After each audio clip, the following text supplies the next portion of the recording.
Morning routines. They're seen everywhere across the web. Entire YouTube channels are dedicated to perfecting the art of the morning routine. As writers, it is important that we establish a morning routine that works for our creativity rather than against it. My name is Liz Ewan and welcome to my channel. This month we're talking all things Preptober.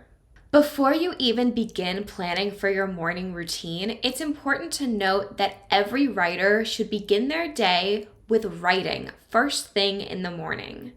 This is especially important during NaNoWriMo, where we will all be striving to hit that 50,000 word count by the end of November. By rolling out of bed and heading straight to your computer or your notebook, you're immediately eliminating the potential for any kind of procrastination later in the day. I've read that the first 90 minutes of your day should be committed to your most important task. Your most important task during NaNoWriMo is hitting that word count. If you do not have 90 minutes at the start of your day, I recommend that you consider waking up earlier. I'm sure some of you watching this might be groaning at that. If you're looking for quick and easy tips and tricks to getting through NaNoWriMo, I'm telling you now, there are none. The only way out of NaNoWriMo is to push through it. And pushing through NaNoWriMo means making sure that you are up earlier than you need to be to start your day off with getting your word count done. I plan on waking up every day at 5 in the morning to get my writing done so I can get in at least 90 minutes of writing in before I even begin the rest of my morning routine. I'm going into November knowing that I am going to need to sacrifice sleeping in to get my word count done. You need to go into NaNoWriMo prepared to sacrifice a bit as well. Now, I'm not saying that you need to sacrifice sleep. That is not what I am saying at all. You might need to sacrifice late night outings with your friends, but I do not recommend sacrificing your sleep to get up earlier. Your number one priority above getting that word count done should be making sure that you get enough sleep at night. I'll talk more about getting to bed at a reasonable time in an upcoming video. Just know that sleep is important for you to keep your stamina up during NaNoWriMo. If you do have the occasional late night and need to prioritize sleeping over waking up early, then just ensure that you have at least 10 minutes in the morning to keep up that habit of writing first thing in the morning. The key here is to get your momentum going first thing in the morning. What you start your day with is going to set the tone for the rest of your day. If you start your day off by achieving your word count or making an effort to achieve your word count, then you're automatically starting out with a win. Remember, write first thing in the morning. If you have time for it in the morning, I strongly recommend you get moving after you have written. Not only will this allow you to take your mind off of writing, but it will help with your overall health. We all know the health benefits of exercising, lowering your resting heart rate, strengthening your muscles, helping with your digestive system, the list goes on. But as writers, did you know that exercising can help improve your creativity? I know that when I go out for a run or I hit the gym, I am way more creative and get way more done. When I was training for my half marathons, I'd have long stretches of running where I could just think. On those long runs, I'd picture key moments of my story or how my character would feel in a certain situation. It was almost meditative for me. Please know that you do not have to train for a half marathon to get a similar result. I'm just saying that when you're exercising, it's easy to let your mind wander, especially as your calves burn and you're desperate to think about anything other than the hardest part of your workout.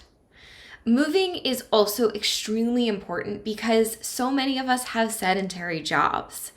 I sit for at least 8 hours a day working my full-time job as a social media and communications manager. That means I'm not moving as much as I should be on a regular basis. So I know that I need to fit in a workout at least 5 times a week to keep myself in shape and to help with my mental health. If you can only carve out 20 minutes of your morning routine to work out, do it. You might want to do it after you've finished writing to help you transition into the rest of your day. Once you've written and worked out, I recommend taking a few minutes to work on your spirituality.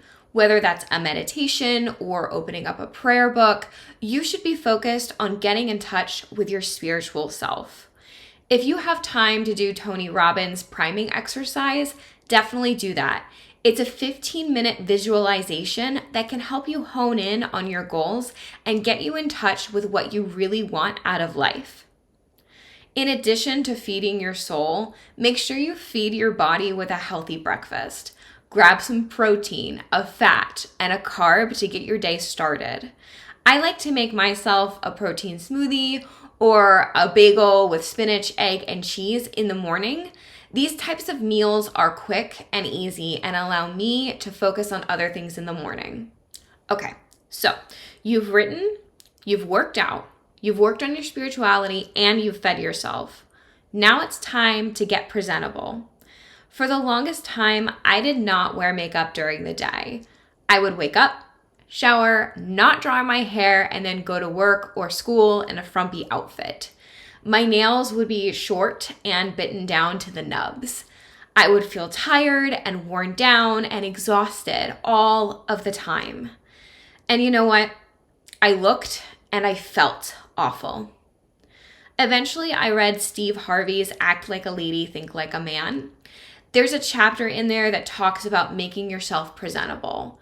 Now, I'm not talking about dressing to the nines and wearing pinchy shoes just because they look cute, although if you want to do that, you're more than welcome to.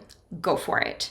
But just make sure that your nails are looking good. If your polish is chipped, take the time to either get your nails done or do them yourself.